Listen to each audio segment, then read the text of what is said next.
오늘 이 시간에는요, 오늘 그 앞에 나와 있는 제목처럼 우리는 예배자입니다라는 제목으로 우리가 함께 예배하고 있는 이 예배에 대해서 또 예배의 순서에 대한 부분들 좀 같이 한번 살펴보려고 하는데요.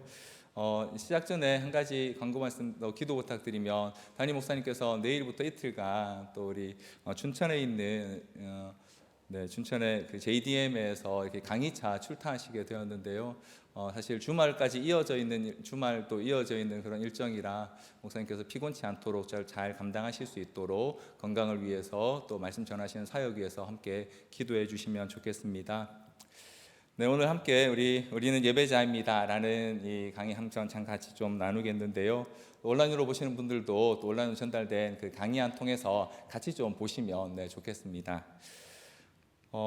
여러분은 예배는 왜 드려야 하나요? 라는 질문을 받으신다면 혹시 여러분 어떻게 대답하시겠습니까? 누군가 여러분에게 왜 예배를 드려야 되죠? 혹은 왜 예배를 드리러 교회에 가야 하나요? 혹은 어떤 교회에 소속이 되어야 하나요? 라고 묻는다면 여러분 어떻게 대답을 하시겠습니까? 아마 이 수요 기도에 나오시는 분 정도 되면 그래도 예배는 너무 당연한 일이어서 당연히 예수 믿는 사람이 예배를 드려야지, 하나님께 예배 드리는 게 너무 당연한 일이지 라고 이렇게 생각하실 수도 있을 것 같습니다. 자, 그러면 그게 예배를 드리는 게 예수 믿는 사람 혹은 하나님의 은혜를 입은 사람에게 마땅한 일이라고 한다면, 그러면 우리는 어떻게 예배를 드려야 하는 걸까요? 혹은 우리가 어떻게 예배를 드려야 하는지를 우리는 어떻게 알고 있는 걸까요? 아마 어떻게 예배를 드려야 됩니까? 라고 이렇게 말씀을 드리면 여기 계신 분들, 또 이렇게 방송을 보고 계시는 많은 분들은 분명히 머릿속으로 이런저런 예배의 순서가 떠오르실 겁니다. 앞부분에 신앙 고백을 하고 기도를 하고 혹은 또 그 다음에 찬양을 하고 또 말씀을 읽고 하는 이런 순서들이 떠오르실 거고요. 예배를 마칠 때는 목사님이 계시면 축도를 할 수도 있고 아니면 주기도문 예배를 마쳐야 하나 이런 아마 순서들이 떠오르실 것 같습니다. 자, 그러면 저와 여러분이 알고 있는 이 예배의 순서들은 원래부터 교회가 갖고 있었던 걸까요? 아니면 우리는 어떻게 그 예배의 순서를 가지고 언제부터 이런 방식으로 예배를 하게 되었을까요? 제가 사진을 한 장 준비했는데 여러분 한번 잠깐, 오늘 지난주 우리 교회 주보 사진입니다. 여러분 한번 보시겠습니까? 우리 교회 예배 순서가 이제 이렇게 있는데요. 여러분 이 예배 순서를 혹시 좀 자세히 읽어보신 적이 있습니까? 오늘 우리 교회 예배 순서는 어떤 게 있는지, 혹은 이 예배 순서는 왜 여기 있지? 하는 생각 혹시 해보신 적이 있으신지요? 오늘 저는 바로 이 예배라는 것을 이야기하면서 특별히 우리가 속해 있는 이 개혁주의 전통 안에서 왜 우리가 이런 예배의 순서를 갖게 되었는지, 그리고 그게 우리가 예배해야 한다는 사실과 어떤 관계가 있어서 이런 순서를 갖게 되었는지를 한번 좀 같이 잠시 좀 살펴보려고 합니다. 그걸 통해서 과연 우리에게 예배는 무엇이며 또 우리는 어떻게 예배를 드려야 할지를 간단히 한번 좀 살펴보려고 하는데요. 먼저 예배를 어떻게 드렸는가라는 이야기를 좀 하기 위해서는 당연히 성경에 나오는 처음 교회, 이 예루살렘에 있었던 초대 교회는 어떻게 예배를 드렸을지를 먼저 한번 좀 우리가 생각해 볼 필요가 있습니다. 우리 같이 한번 사도행전 2장 42절 말씀을 한번 볼까요? 강의 안에도 나와 있고요, 지금 화면에도 나오는데요. 우리 같이 한번 읽어 보도록 하겠습니다. 우리 같이 한번 읽겠습니다. 시작.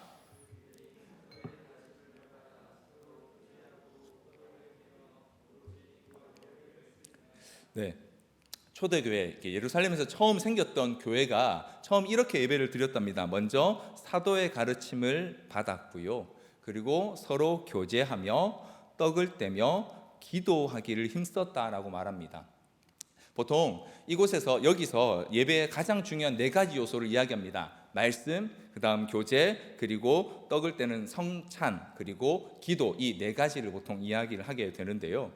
실제로 초대교회와 또 그 1세기 정도까지의 교회의 예배들은 어떤 정해진 특별한 순서라기보다 이것을 따라서 좀 자연스럽게 가정에서 모이는 작은 소그룹과 같은 예배였기 때문에요, 자연스러운 그런 순서들을 갖고 있었다고 합니다. 그런데 우리가 잘 아는 것처럼 중세로 넘어오면서 우리의 예배의 순서들이 이제 순서를 위한 순서들로 변질되게 됩니다.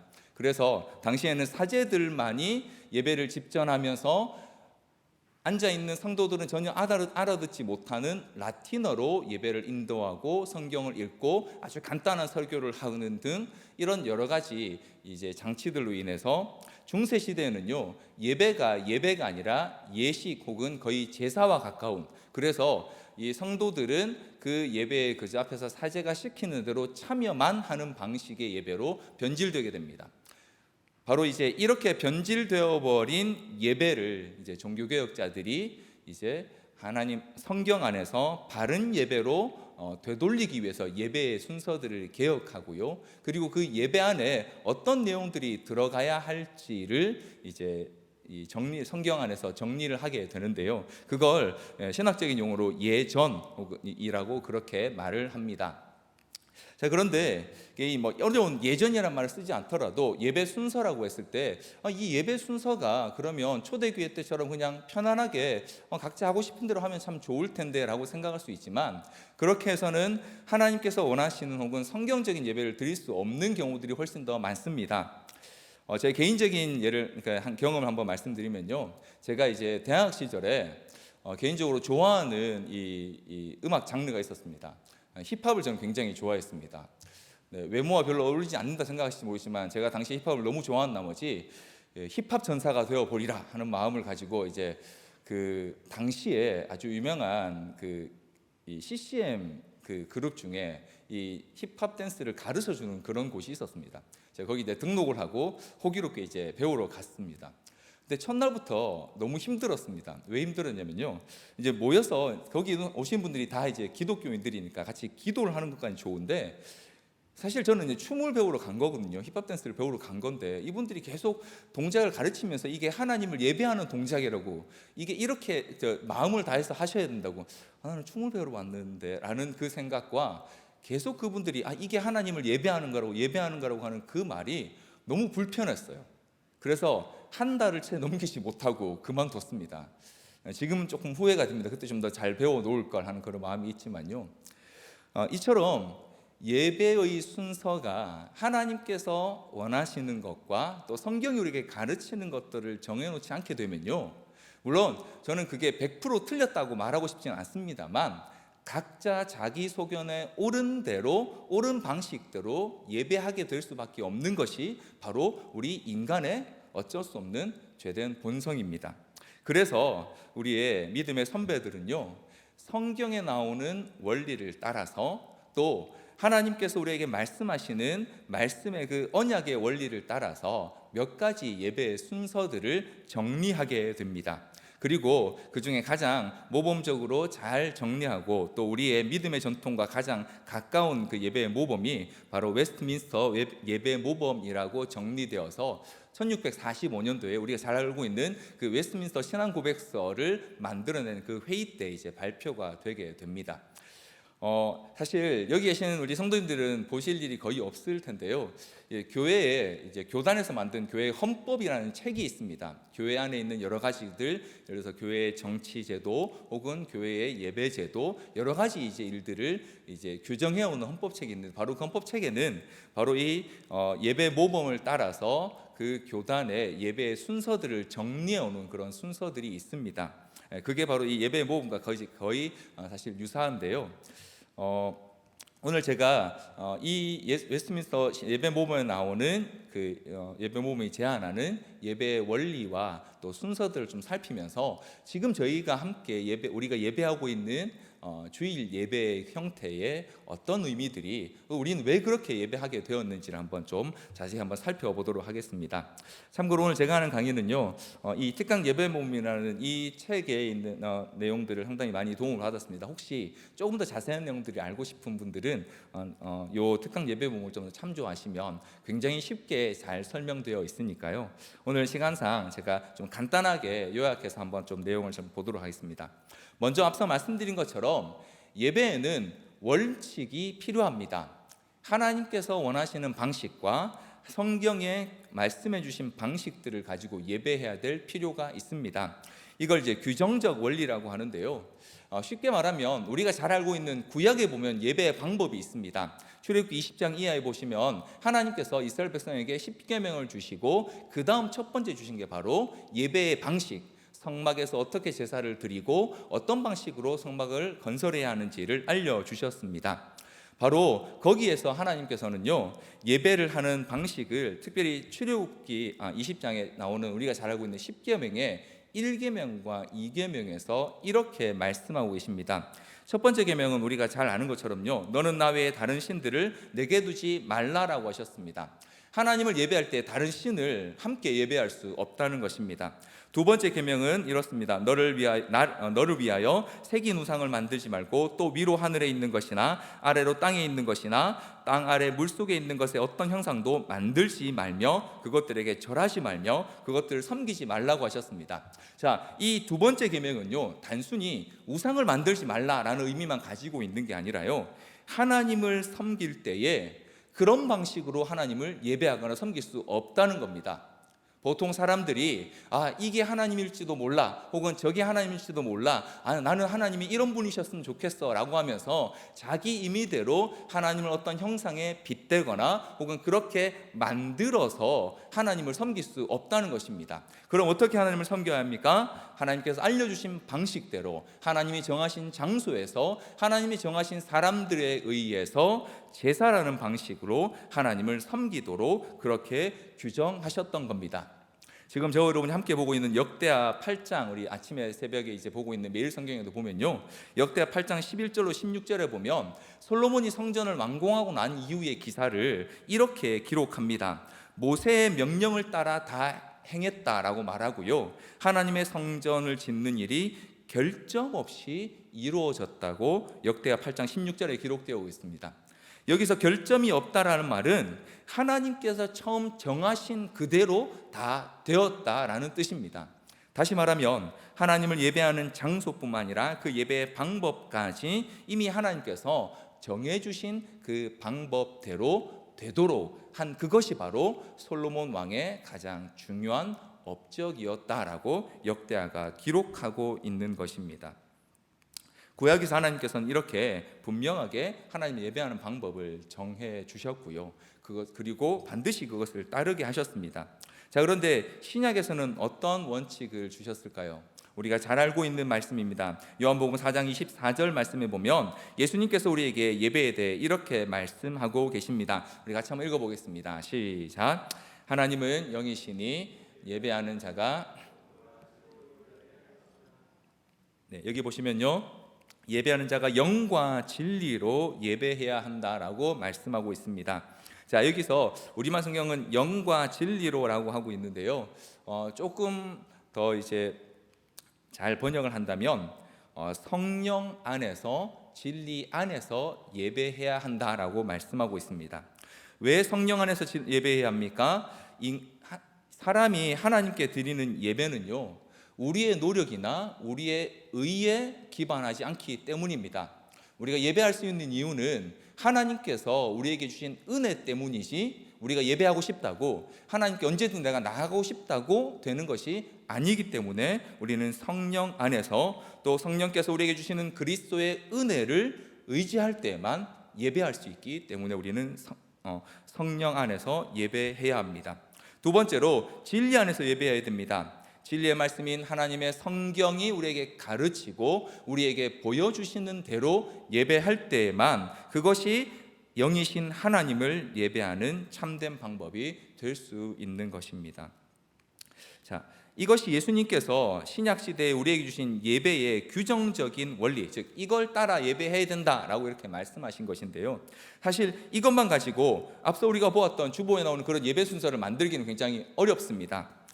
그런데 우리 믿음의 선배들은요, 여기에 한 가지 원리를 더 더했습니다. 바로 하나님께서 우리에게 주신 그 언약 가운데서 예배의 원리 중에 대화의 원리라는 아주 중요한 원칙 하나를 더 정리했습니다.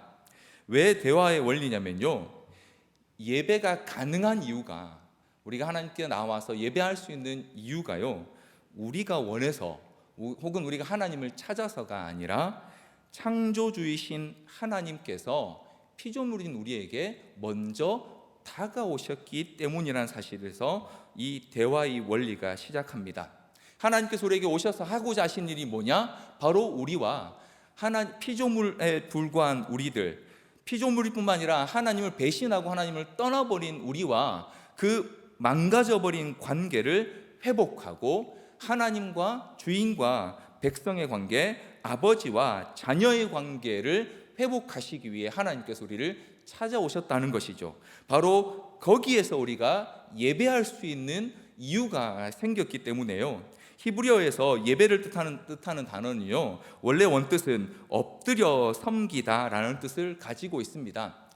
마찬가지로 신약 성경을 기록한 헬라어에서도요, 예배를 뜻하는 단어는요, 엎드리다 혹은 그 발에 입맞추다라는 뜻을 가지고 있습니다.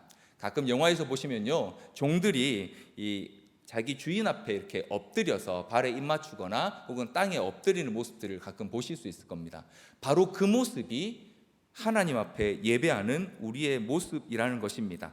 그런데 하나님은 우리를 종처럼 여기시지 않고 우리를 자녀로, 하나님의 백성으로 삼아 주셔서 우리와 만나고 교제하기를 원하신다라고 그의 언약 가운데 말씀해 주셨기 때문에 우리의 믿음의 선배들은요, 성경에 나오는 그 원리와 영과 성령 안에서 진리로 예배한다는 그 원칙에 하나님과의 대화가 바로 이 예배라는 두 가지 원리를 이 성경으로부터 만들어내게 된 것입니다.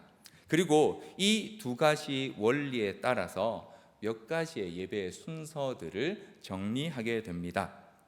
자, 화면을 보시면서 제가 여러분 갖고 계시는 강의안을 보시면서 한번 좀 같이 한번 보려고 하는데요. 우리 PPT 화면을 좀 넘겨 주시겠습니까? 네.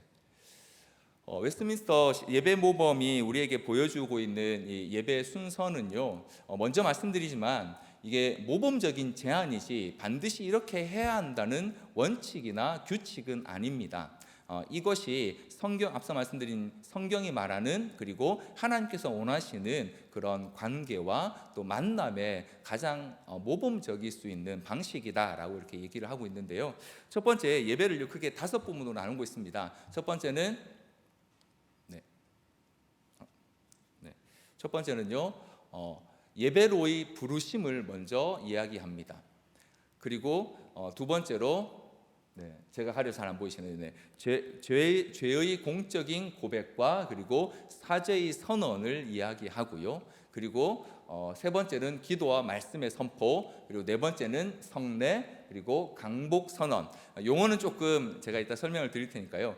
요 크게 5가지를 예배의 순서로 먼저 큰 카테고리로 규정을 하고요. 그리고 여기 안에 우리가 조금 더 익숙한 기도나 찬양 혹은 성경 봉독과 같은 이런 예배의 요소들을 이제 배정해 놓는데요. 자, 그러면 어떤 요소들이 있는지 한번 좀 살펴보겠습니다. 첫 번째는요, 예배로의 부름이 있습니다.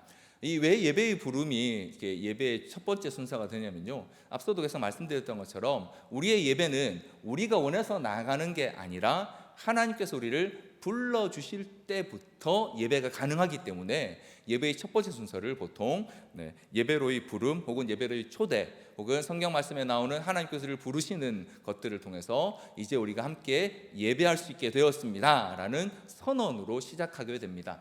그리고 두 번째로, 그렇게 우리를 불러주신 하나님께 영광의 찬양을 올려드리는 것이 마땅하다라고 우리 믿음의 선배들은 정리하게 된 겁니다.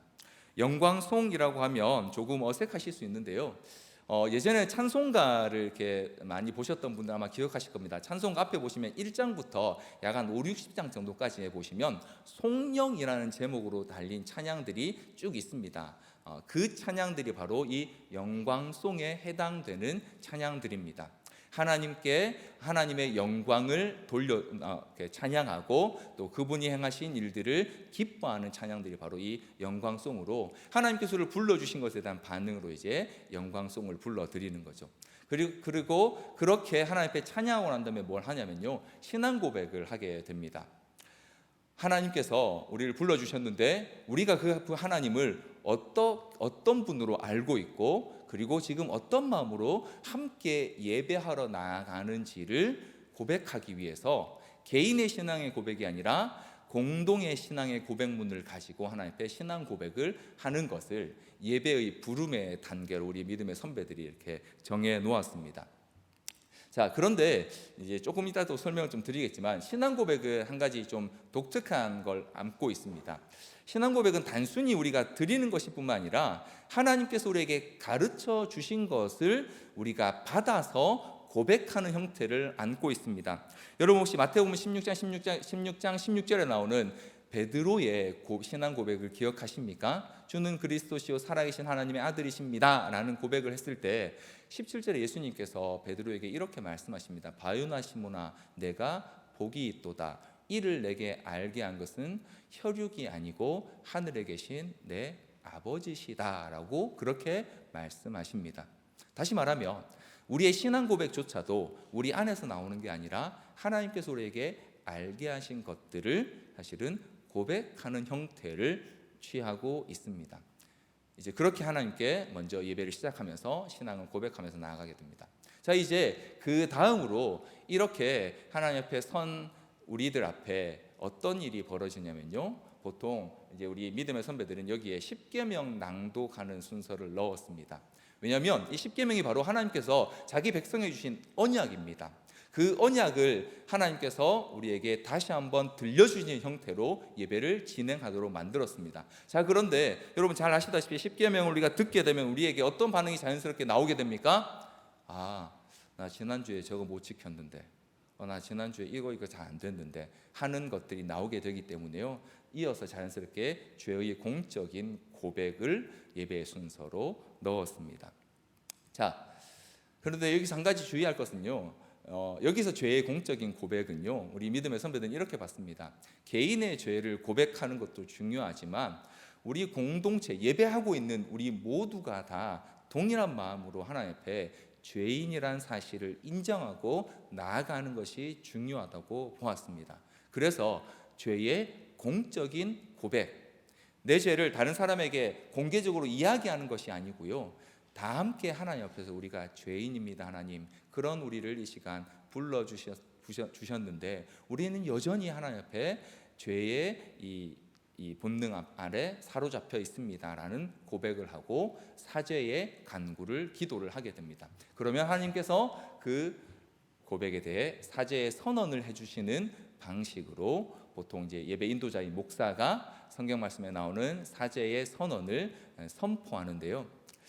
그런 여기서 이제 이 사죄의 선언이라고 하면 우리가 이제 이렇게 생각할 수 있습니다. 과거 이제 중세 때 그 가톨릭 교회가 있었던 것처럼 면죄부의 방식, 내가 내 죄를 사하노라, 이런 방식을 생각할 수 있는데요. 그렇지 않고요. 여기서 사죄의 선언이라는 것은 하나님께서 선언하신 것을 대신 전하는 방식입니다. 목사의 권위가 아니고요. 목사가 선언을 했다고 해서 사죄가 되고 안 했다고 해서 안 되는 게 아니고요. 하나님께서 이미 우리의 죄를 용서하셨습니다라는 의미로 사죄의 말씀을 선포하는 겁니다. 그래서 이 사죄 선언을 못 들었다고 해서 죄가 용서되지 않는 것도 아니고요. 혹 그런 일 없겠지만 혹시 예배 순서 가운데 목사가 사죄 선언을 빠뜨렸다고 해서 사죄가 안 되는 것도 아니라는 것이죠. 왜냐하면 죄를 용서하시는 분은 하나님이시고 지금 이 예배의 자리를 주관하고 계시는 그분께서 우리를 용서하기로 선언하셨음을 듣는 자리이기 때문입니다. 자, 이렇게 죄의 용서를 받게 되면 어떻게 해야겠습니까? 원래 죄인이었고 하나님 앞에 나갈 수 없는 우리가 이제 하나님께 부름받았을 뿐만 아니라 죄의 용서까지 다시 한번 선언받게 되면 그래서 하나님을 찬양하는 찬양이 이 다음에 보통 들어가게 됩니다. 감사의 찬송을 올리는 게 이제 마땅하다라고 생각해서 우리 믿음의 선배들은 이렇게 이제 예배 순서를 정했습니다. 자, 이렇게까지가 이제 죄 고백과 사죄 선언의 이제 내용이었고요. 그 다음으로 이제 기도와 말씀 선포는 우리가 잘 알고 있는 내용들입니다. 흔히 우리가 요즘은 대표 기도라고 말하는 그 공적인 기도를 당시에 먼저 이렇게 목회 기도라는 이름으로 우리 선배들이 이제 정해놓았는데요. 왜 목회 기도냐면요. 사실 지금 우리 교회 장로님들께서 그 기도의 모습을 굉장히 잘 보여주고 계시는데요. 개인의 기도의 제목도 아니고 공동체의 기도 제목, 특별히 교회 안에 연약한 자들 혹은 필요들을 이제 대표로 간구하게 되는 거고요. 그리고 거기에는 반드시 이웃을 위한 기도도 포함을 시키도록 그렇게 예배 모범은 권면하고 있습니다. 저는 아직도 기억나는 대표 기도가 있습니다. 제가 어렸을 때 다녔던 교회에 한 장로님께서 하셨던 기도인데요. 그분은 좀 유명했습니다. 일단 기도가 최소 5분에서 10분이 걸렸는데 뭐 기도가 긴 건 괜찮습니다. 그런데 문제는요, 그분의 기도를 듣다 보면 그 주간 신문의 헤드라인이 다 기억이 납니다. 이분은 기도하러 올라오실 때 그 주간에 있었던 모든 사회면의 이렇게 기사들 제목을 다 이렇게 기도에 올리시는 겁니다. 저는 사실 너무 힘들게만 했기 때문에 그분께 왜 그러셨는지 물어보지 못했지만, 그런 방식의 기도가 아니라 목회 기도입니다. 지금 우리 교회 공동체와 우리 교회가 속한 지역을 위해서 하는 기도이지, 그런 사회적 이슈를 모두 다루기 위한 기도가 아니라고 그렇게 우리의 믿음의 선배들은 이야기하고 있고요. 여기서 그래서 이런 기도가 이제 목회 기도, 우리 공동체를 대표하는 기도이기 때문에 이 기도에 참여하는 성도들도 마땅히 마음을 다해서 동참하고 기도에 아멘으로 화답해야 한다라고 이 웨스트민스터 예배 모범은 우리에게 가르쳐 주고 있습니다.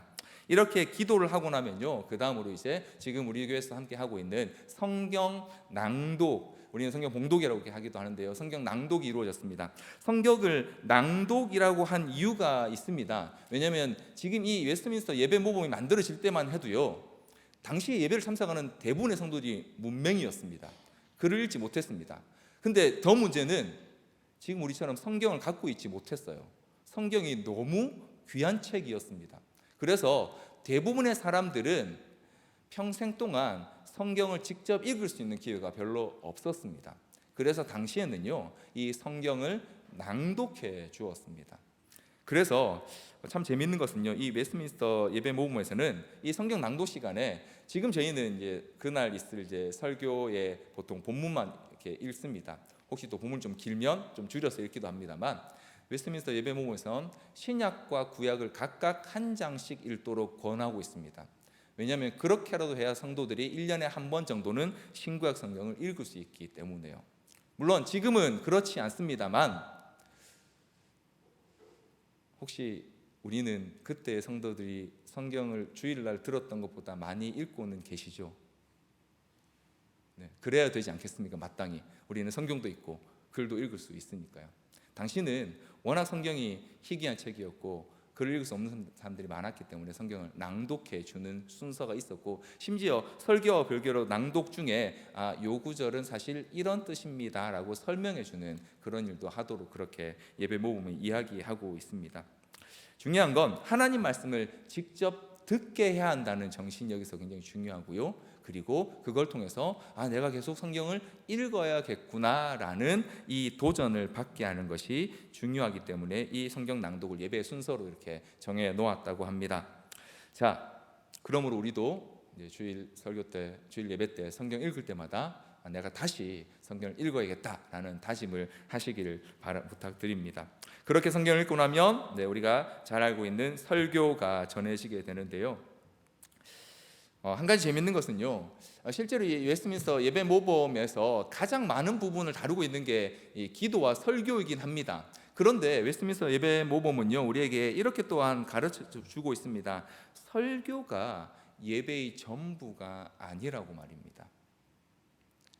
여기까지 지금 저희가 봐왔던 방금 이 앞에 예배의 순서들 하나 자체가 이미 예배인 것입니다. 우리를 부르신 하나님께 감사하는 찬양도, 그분 앞에 우리의 죄를 고백하는 것도, 또 그 사죄의 선언 앞에 감사하며 찬양하는 것도 다 이미 예배이기 때문에 사실 설교가 중요하지만, 그렇다고 해서 설교가 없다고 해서 예배가 불가능하지 않다라는 것이죠.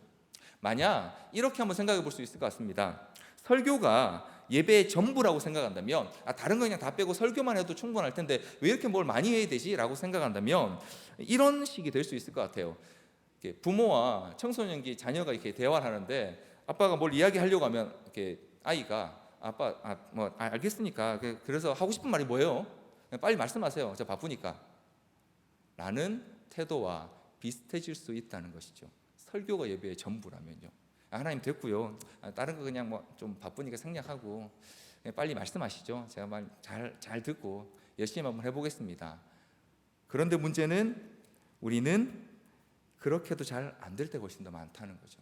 그래서 우리 믿음의 선배들은요, 설교가 중요합니다. 그래서 이 설교를 준비하는 설교자의 7가지 자세를 아주 구체적이고 자세하게 적어 놓으면서 설교 어떻게 준비해야 된다라고 이야기하고 있지만, 그러나 그만큼 다른 예배의 순서들도 아주 자세하고 면밀하게 설명하면서 예배를 드릴 때 이 순서를 이렇게 해야 된다라고 이야기하고 있다는 사실을 우리는 좀 기억할 필요가 있는 것 같습니다. 왜냐하면 예배는 예배 그 자체로 모든 순간순간이 하나님을 만나고 대화하는 일이기 때문입니다.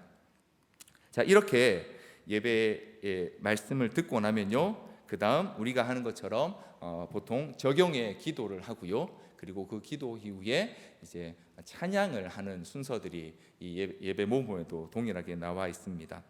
설교를 통해서 알게 된 그 하나님을 찬양하거나 혹은 내가 이렇게 하나님 앞에 결단하겠습니다 하는 그 결단의 찬양들을 했다고 합니다. 그리고 한 가지 재밌는 것은요, 이 기도와 말씀 선포 끝에 우리 믿음의 선배들이 어떤 순서를 넣어 놓았냐면 권징을 넣어 놓았습니다. 권징이라는 말을 혹시 들어보신 분 아마 익숙한 분도 계실 텐데요. 권징은 다른 말로 하면 죄의 문제에 대해서 징계하는 순서를 의미합니다.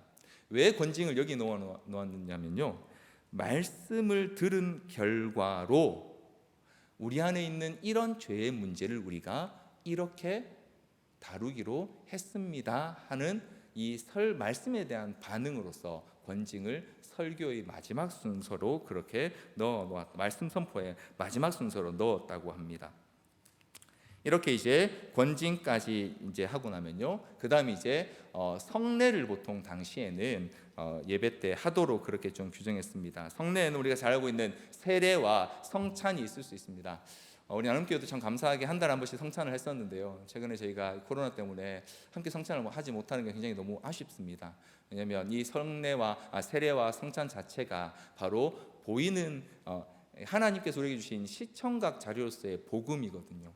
그런데 이 예배의 순서에서 세례와 성찬을 통해서 그 자리에 참여하는 자들도 내가 하나님 앞에 어떻게 세례로 연합하게 되었는지를 다시 한번 기억하게 하고, 또 성찬을 통해서 그 연합을 좀 더 깊이 누리도록 하기 위해서 예배의 순서에 세례와 성찬을 넣어 두었다고 합니다. 그리고 이 예배 모범에서 또 한 가지 좀 재미있는 부분이 있습니다. 이 성례의 마지막에 봉헌을 우리 믿음의 선배들이 넣어 두었습니다. 왜냐하면 봉헌 자체가 우리의 것을 드리는 게 아니라 하나님께 받은 것을 드린다는 의미에서 이것이 연합된 그리스도인이 마땅히 해야 될 일로서 그렇게 인식을 했다고 합니다. 그래서 성례의 마지막에 이 웨스트민스터 예배 모범은 봉헌을 이야기하고 있습니다. 그리고 이렇게 봉헌까지가 끝나고 나면 마지막 우리가 알고 있는 축도라고 하는 강복 선언이라고 이렇게 이야기하는데요. 이게 왜 그러냐면 이 축도가 목사가 축복하는 게 아니고 하나님께서 축복하시는 것을 목사가 선포하는 일이기 때문에 강복 선언이라고 그렇게 이야기하고 있습니다.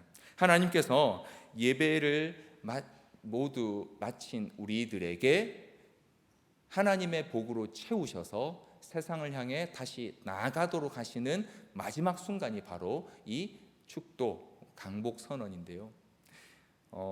지금까지 보신 이게 이제 우리 믿음의 선배들이 이제 만들어 놓은 모범적인 예배 순서인데, 여러분 어떻습니까? 이거 다 하면 시간이 얼마쯤 걸릴까요?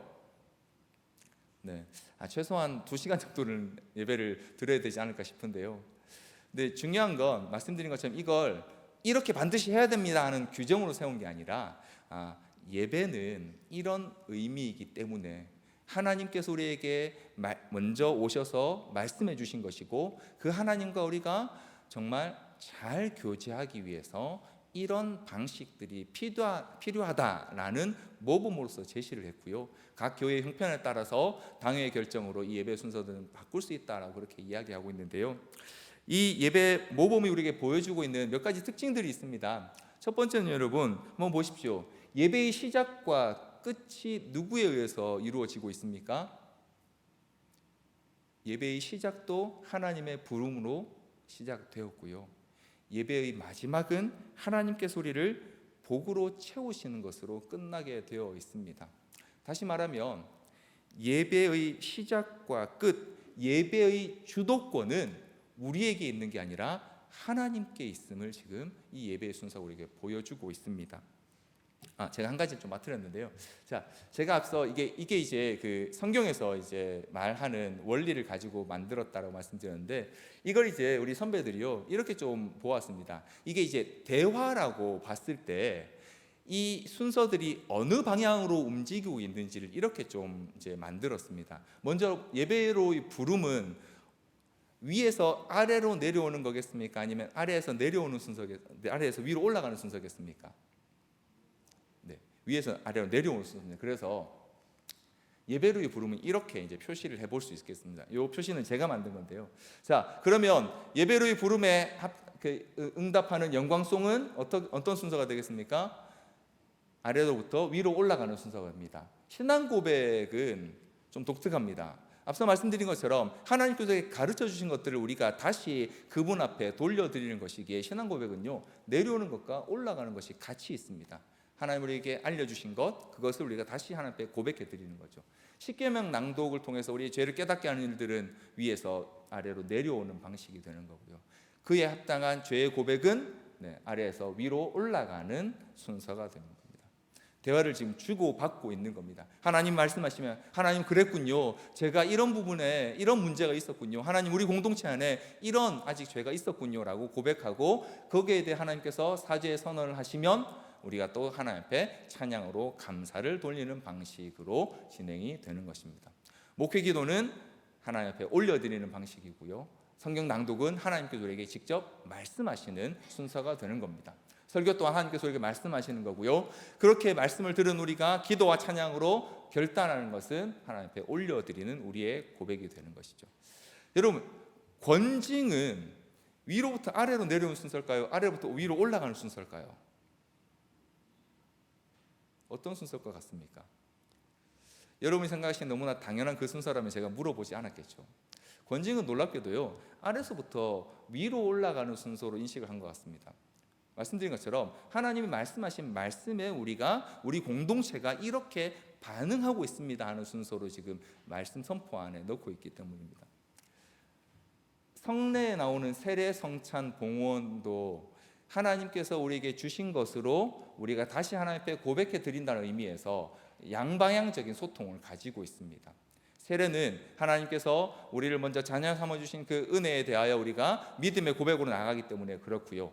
참여하는 사람뿐만 아니라 세례를 보고 있는 우리 모두도 증인으로서 그 사람이 앞으로 하나님 앞에 저렇게 자라가도록 하겠습니다 하는 그 고백을 드리는 것이기 때문에 그렇습니다. 성찬 또한 마찬가지입니다. 예수 그리스도를 통하여서 우리에게 허락하신 하나님의 식탁의 자리에 우리를 초대해 주셔서 이제 그 앞에서 우리가 함께 교제하며 즐겁게 먹고 마시게 되었기 때문에 성찬은 내려주신 것에 대한 것을 우리 또한 다시 돌려드리는 것이고요. 봉헌 또한 내가 가진 것을 드리는 것이 아니라 사실 하나님 모든 것이 하나님 것인데 내게 주신 것 중에 일부를 다시 하나님께 드리면서 하나님 사실은 제 모든 것이 하나님 것입니다 하는 고백을 올려드리는 자리이기 때문에 봉헌 또한 쌍방향적인 교제가 일어나는 곳이라고 볼 수 있습니다.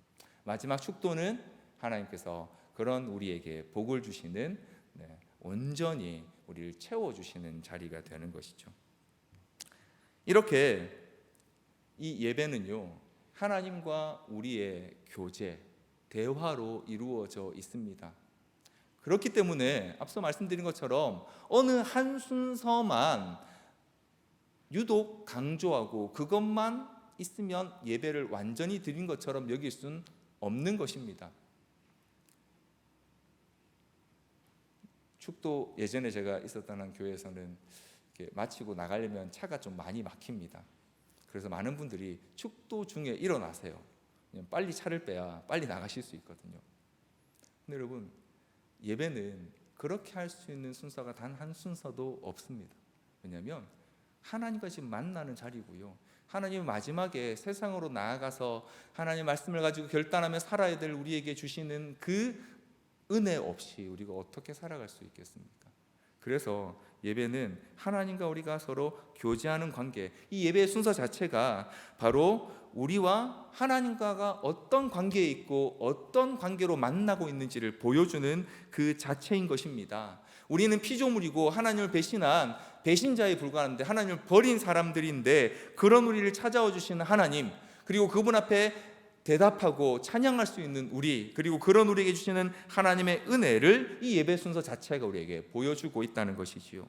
언약의 말씀에 따라서 연합되었다는 사실도 성례가 우리에게 보여주고 있습니다. 그리고 부름받았을 뿐만 아니라 또한 세상을 향해 보냄받은 존재가 바로 우리들 예배하는 자들이라는 사실도 이 예배의 순서가 우리에게 보여주고 있습니다. 이처럼 예배의 순서는요, 그 자체가 왜 우리가 예배해야 하는지, 어떻게 우리가 예배할 수 있게 되었는지, 그리고 왜 우리는 예배할 때 이런 방식들을 가져야만 하는지를 보여주는 아주 중요한 성경에 있는 교훈들을 담고 있는 것입니다. 우리 교회 예배 순서를 간단하게 한번 좀 보려고 하는데요. 여러분 이미 익숙하신 순서이지만요, 한번 같이 한번 보겠습니다. 우리 교회는요, 예배 부름을 처음에 하고요, 그 다음 신앙 고백을 합니다. 그리고 목회 기도라고 할 수 있는 대표 기도가 이루어지고요, 그리고 우리가 함께 찬양 혹은 또 성가대의 찬양으로 하나님 앞에 그 고백을 합니다. 그리고 성경 봉독이 있고요, 그리고 봉헌이 있고, 그리고 광고와 교제, 그리고 설교가 있고요, 그리고 말씀이 삶으로.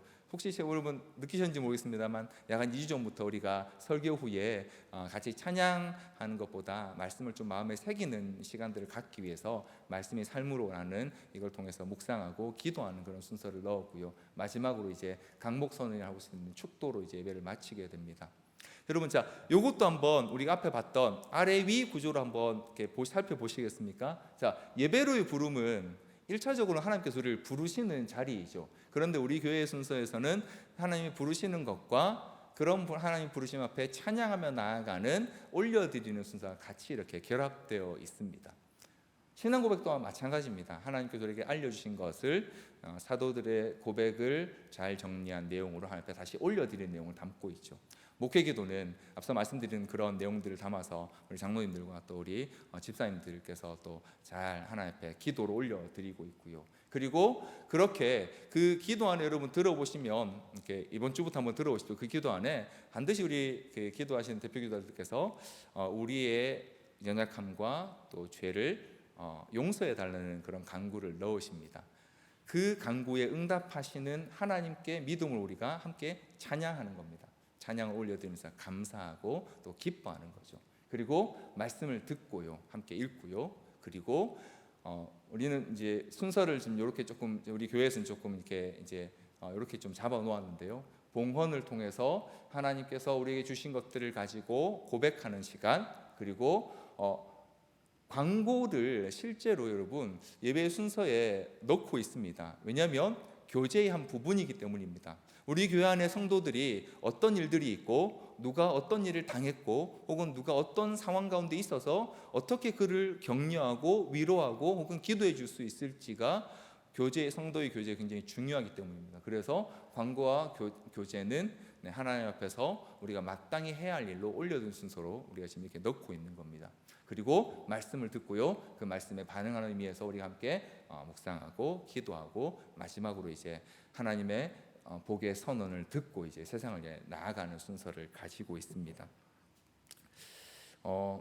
사실 저희가 좀 더 시간이 길다면 이 예배 순서가 이제 앞서 보았던 것처럼 좀 더 다양하고 훨씬 더 역동적인 순서를 가질 수 있겠죠. 시간적인 문제 때문에 사실 이렇게 된 것도 있습니다만, 그런데 참 안타깝게도 또한 죄송하게도 우리 한국 교회가 또 많은 경우에 우리 목회자들이 사실 이 예배 순서를 줄이면서 이런 설명 없이 그냥 줄였습니다. 왜 줄였냐면요, 앞에서 목사들이 예배 인도에 가기 쉽도록 줄여버렸습니다. 그래서 성도들은 그냥 앉아서 듣기만 하면 되도록 만들어 버린 거죠. 별로 아무것도 안 하셔도 됩니다. 그냥 앞에서 다 읽어주고 다 이야기해 주는 것들대로 따라오도록. 그래서 사실 이런 순서가 된 데에는요, 우리 목회자들이 성도들을 예배자로 세우기보다 관람객으로 세우는 그런 안타까운 결과를 낳게 된 것입니다. 그런 의미에서 우리 교회는 얼마 전부터 이 예배의 순서들을요, 앞에서 사회자로서 우리 목사가 이끌어가는 게 아니라 이 예배 순서들이 이미 주보에 다 공지되고 있기 때문에 그 순서를 따라 성도들과 함께 예배한다라는 그런 의미를 가지고요, 따로 사회를 하지 않고요, 예배 순서에 따라서 예배의 부름으로부터 시작해서 그 예배의 부름이 끝나면 자연스럽게 신앙 고백으로 또 그 이후에 또 기도로 이어지는, 사회를 특별히 넣지 않는 그런 방식으로 예배 순서들을 조금씩 진행하고 있습니다. 그렇게 하려고 하는 이유는요, 여기 계신 우리 성도님들이 함께 예배하는 우리 모든 성도들, 앞에 있는 목사뿐만 아니라 모든 성도들이 하나님 앞에서 누구는 이 예배라는 장소의 주인공이고 누구는 관람객이 아니라 모두가 다 함께 한 마음으로 하나님을 예배하고 하나님과 교제하는 자리가 되어야 하기 때문에 저희는 일단 그렇게 하려고 지금 그렇게 예배를 좀 진행하고 있습니다. 그러면서 사랑하는 성도 여러분, 예배 순서를 잘 한번 보시기 바랍니다. 오늘 예배 가운데 내가 어떤 부분들에서 어떻게 마음을 담아야 할지를 한번 좀 그렇게 생각해 보시면 좋겠습니다. 좀 정리하자면요, 오늘 예배 순서가 보여주는 교훈들이 한 두 가지 있습니다. 첫 번째는요, 이 예배 순서들은 우리에게 철저하게 하나님 중심적이고 성경 중심적인 그 예배로 나아가도록 우리를 이끌어 주고 있습니다. 그래서 내가 하고 싶은 것 혹은 다른 사람이 원하는 것, 심지어 목사가 하고 싶은 걸 하는 게 아니고요, 하나님 앞에 마땅히 드려야 할 것, 또 성경 우리에게 하라고 하시는 그것들을 위해서 우리는 예배의 모범적인 순서들 이렇게 정해놓고 또 그것들을 당회가 교회의 형편에 따라 적절히 그렇게 또 정해서 진행하고 있습니다. 뿐만 아니라 이 예배의 순서들은요, 예배에 참여하는 자들이 관람객이 아니라 모두가 다 동일한 예배자로 참여하도록 그렇게 우리를 이끌어 주고 있습니다. 특별히 그래서 예배의 순서보다 더 중요한 건 사실은 예배에 참여하는 예배자의 태도라고 이 예배의 모범을 우리에게 계속해서 가르치고 있습니다. 앞서 말씀드린 것처럼 예배는 대화이기 때문입니다. 대화는요, 형식보다 대화하는 사람의 태도와 그가 하는 말의 진실성이 더 중요하기 때문입니다. 사랑하는 성도 여러분, 그런 의미에서 저와 여러분은 지금까지 예배자였습니까? 아니면 관람객이었습니까? 혹시라도 그렇게 오해하지 마십시오. 내가 저 순서 저렇게 되는지 몰랐다고 해서 지금까지 내가 예배를 잘 못 드렸구나. 순서의 의미를 알고 있는가 혹은 모르는가 보다 중요한 건 어떤 마음으로 하나님을 예배하는가가 훨씬 더 중요하다라고 예배 순서는 우리에게 말해주고 있는 것입니다. 이게 사실은 뭐 이런 순서인데 내가 이렇게 못했구나, 그거보다 정말 우리는 하나님과 만나고 하나님과 대화하기 위해서 예배하고 있었습니까? 또 그런 의미에서 우리는 예배를 얼마나 준비하고 있습니까? 그리스도의 삶은 예배와 삶이 연결되어 있습니다. 왜냐하면 우리의 주일 예배가 풍성해야 우리 일상의 삶의 예배가 더 견고해질 수 있고요, 일상의 삶의 예배가 견고한 만큼 우리의 주일 예배는 또한 더 풍성해지기 때문입니다. 그래서 우리는 주일날 잘 예배하는 것만큼 주중에 그 예배를 잘 준비해야 합니다. 그런 의미에서 우리는 어떻게 영과 진리로 예배하는 사람이 될 수 있겠습니까? 저는 세 가지 정도를 말씀드리고 싶습니다. 첫 번째, 우리 정말 예배를 잘 준비하는 믿음의 성도들 되시길 바랍니다. 우리는 매일매일 일상에서도요, 하나님을 예배하는 자로 살아가도록 부르심 받았고 보냄 받았습니다. 그런 우리를 통해서 세상은 반드시 하나님의 영광을 보게 될 것입니다. 그렇게 하시기 위해 우리를 부르셨기 때문입니다. 그런 의미에서 앞으로 남은 3일 동안 우리 마음을 다해 예배를 준비하기 원합니다. 특별히 토요일 정도 되시면요, 너무 무리한 활동으로 예배에 지장이 가거나 하지 않도록 준비하는 그런 믿음의 준비가 있으면 좋겠습니다. 두 번째로, 예배 가운데 우리의 성령께 정말 간절히 간구하는 우리들 되기를 소원합니다. 여러분, 예배의 자리에 오셔서 뭘 보통 하시나요? 그때 간절한 마음으로 우리 기도하면 좋겠습니다. 오늘 예배 가운데 하나님을 정말 깊이 만나게 해달라고, 예배의 순서마다 그분의 호흡을 느끼고 나의 호흡을 그분께 들려드리는 예배자 되게 해달라고 그렇게 간절히 하나님 성령께 간구하면 좋겠습니다. 또한 말씀을 통해서 나를 더 분명하게 비춰주시고 깨닫게 해달라고 간구함으로써, 그리고 그와 함께 오늘 있을 예배 순서를 한번 살펴보시면서 오늘 어떤 분이 기도하시는지, 또 오늘 우리가 어떤 찬양을 하게 될지를 미리 살피고 그렇게 성령께 간구하시면 좋겠습니다. 마지막으로 예배 참석에 의의를 두지 마시고요, 예배를 참여하는 예배자 되시기를 바랍니다. 국어 사전에 보면 참석은 자리를 차지한다는 의미를 가지고 있고요, 참여는 그 일에 끼어들어서 관계하다라는 의미를 갖고 있습니다. 많은 경우 우리는 예배를 참석하는데 만족할 때가 있는 것 같습니다. 목사님, 저조차 그래도 주일 예배 드렸으니까, 그래서 주일 예배 빠지면 뭔가 내가 뭔가 이렇게 좀 못한 것 같고. 근데 여러분, 중요한 건 예배를 참석했는지보다 내가 정말로 예배에 참여했는가, 찬양과 기도에 적극적으로 참여했는지, 말씀과 그 말씀이 우리 앞에 선언되는 그것을 내 마음에 새기기 위해 전심을 다해 들었는지, 그리고 하나님께서 우리에게 허락하신 연합과 교제를 더 굳건히 하기 위해서 내가 마음을 다해 성도와 교제했는지, 이번 주일부터 우리 드리는 예배 가운데 예배의 모든 순서에 우리 자신을 던져 넣어 예배하는 예배자로, 또 하나님 앞에 하나님의 자녀로 살아가는 저와 여러분 되기를 간절히 소원합니다. 우리 시간 말씀을 좀 기억하면서 우리 내용